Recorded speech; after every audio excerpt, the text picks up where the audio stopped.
আজকের এই ভিডিওটিতে আমরা আলোচনা করব ক্লাস 6-এর ভূগোল বিষয় নিয়ে। সামনেই তোমাদের তৃতীয় পর্যায়ক্রমিক মূল্যায়ন। সেই মূল্যায়নে থাকা ভূগোল বিষয়ের 10ম অধ্যায় ভারতের কৃষিকাজ। এই অধ্যায়টি থেকে যে ধরনের ছোট প্রশ্ন আসতে পারে সেই ধরনের বেশ কিছু ছোট প্রশ্ন ও তার উত্তর আমি আগের দিনের একটি ভিডিওতে তোমাদের সাথে শেয়ার করেছি। আজকে এই অধ্যায়টি থেকে আসতে পারে এমন 6টি অতি গুরুত্বপূর্ণ বড় প্রশ্ন ও তার উত্তর নিয়ে তোমাদের সামনে এসেছি। এই প্রশ্নগুলি 3 নাম্বার বা 5 নাম্বারের প্রশ্ন হিসেবে তোমাদের আসতে পারে। এগুলি কিন্তু সামনের পরীক্ষায় তোমাদের খুবই কাজে লাগবে, তাই খুব ভালোভাবে মন দিয়ে এই প্রশ্নগুলি দেখো ও বাড়িতে তৈরি করো। তাহলে চলো দেখে নিই প্রশ্ন উত্তরগুলি। ব্যাখ্যামূলক উত্তর ভিত্তিক প্রশ্নাবলী। প্রথম প্রশ্ন, ভারতকে কৃষিভিত্তিক দেশ বলা হয় কেন? উত্তর, ভারতকে কৃষিভিত্তিক দেশ বলার কারণগুলি হল: প্রথম পয়েন্ট, কৃষিভিত্তিক জনসংখ্যা। ভারতের মোট জনসংখ্যার প্রায় 65% লোক প্রত্যক্ষ ও পরোক্ষভাবে কৃষিকাজের সঙ্গে যুক্ত। 2 নম্বর পয়েন্ট, কৃষিভিত্তিক পরিকল্পনা। কৃষিজাত বিভিন্ন উপাদানের ওপর ভিত্তি করে ভারতে অর্থনৈতিক পরিকল্পনা গ্রহণ করা হয়, অর্থাৎ ভারতের অর্থনীতি প্রধানত কৃষির ওপর নির্ভরশীল। শেষ পয়েন্ট, জাতীয় আয়। ভারতের জাতীয় আয়ের প্রায় 17% কৃষি ও কৃষি সংক্রান্ত কাজকর্ম থেকে আসে। 2 নম্বর প্রশ্ন, ঝুম চাষ বলতে কী বোঝো? উত্তর, প্রথম পয়েন্ট, ধারণা। ভারতের উত্তর পূর্ব অঞ্চলে আদিবাসী মানুষ বন কেটে ও পুড়িয়ে জমি তৈরি করে সেখানে আলু ও সবজির চাষ করে। কিছু বছর চাষ করার পর মাটির উর্বরতা কমে গেলে তারা অন্য জায়গায় চলে গিয়ে ঠিক একইভাবে জমি তৈরি করে চাষ করা শুরু করে। তাদের এই কৃষিকাজের পদ্ধতি ঝুম চাষ নামে পরিচিত। দ্বিতীয় পয়েন্ট, বৈশিষ্ট্য।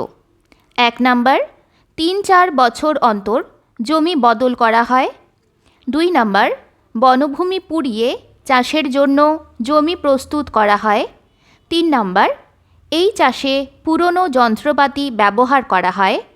4 নাম্বার, আগুনে পোড়া উদ্ভিদের ছাই ছাড়া অন্য কোনো সার জমিতে ব্যবহার করা হয় না।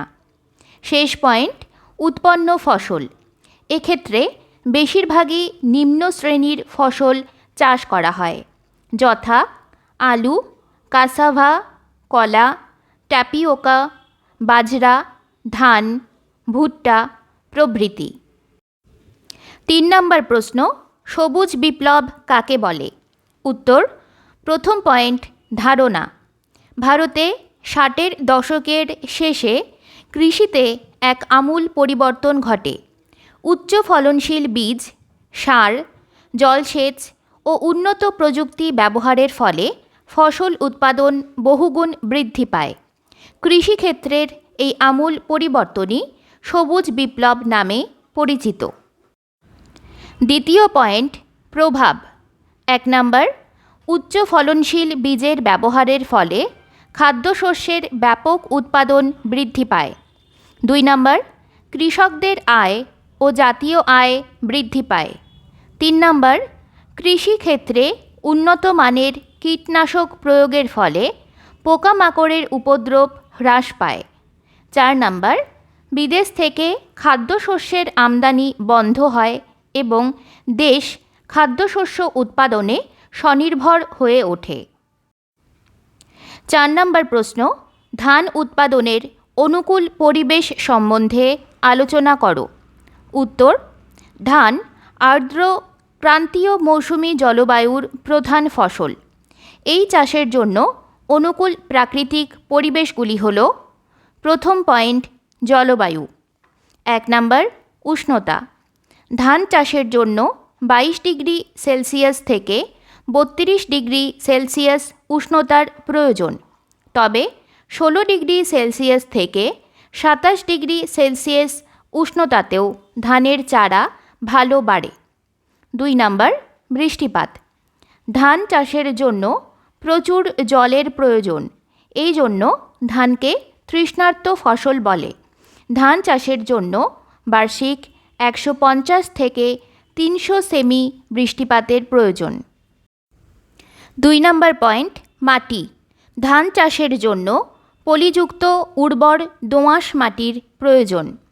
3 নম্বর পয়েন্ট, ভূমির ঢাল। জল দাঁড়াতে পারে এমন নিচু সমতল ভূমি ধান চাষ করার পক্ষে আদর্শ। 4 নম্বর পয়েন্ট, জলসেচ। ধানের ফলনের জন্য অধিক বৃষ্টিপাতের প্রয়োজন, তা না হলে ধানের ফলন সুনিশ্চিত করতে জলসেচের সুবিধা থাকা বাঞ্ছনীয়। শেষ পয়েন্ট, শ্রমিক। চারা রোপণ, ফসল তোলা, সার ও কীটনাশক প্রয়োগ ইত্যাদি ক্ষেত্রে প্রচুর পরিমাণে কৃষি শ্রমিকের প্রয়োজন হয়। 5 নম্বর প্রশ্ন, তুলো চাষের অনুকূল প্রাকৃতিক পরিবেশ ও ভারতের তুলো উৎপাদক রাজ্যগুলির নাম লেখো। উত্তর, তুলো চাষের অনুকূল প্রাকৃতিক পরিবেশগুলি হল: প্রথম পয়েন্ট, জলবায়ু। 1 নম্বর, উষ্ণতা। বার্ষিক গড় উষ্ণতা 20 ডিগ্রি সেলসিয়াস থেকে 35 ডিগ্রি সেলসিয়াস তুলো চাষের জন্য আদর্শ। 2 নম্বর, বৃষ্টিপাত। বার্ষিক 50 সেমি থেকে 100 সেমি বৃষ্টিপাত তুলো চাষের জন্য আদর্শ। 2 নম্বর পয়েন্ট, মাটি।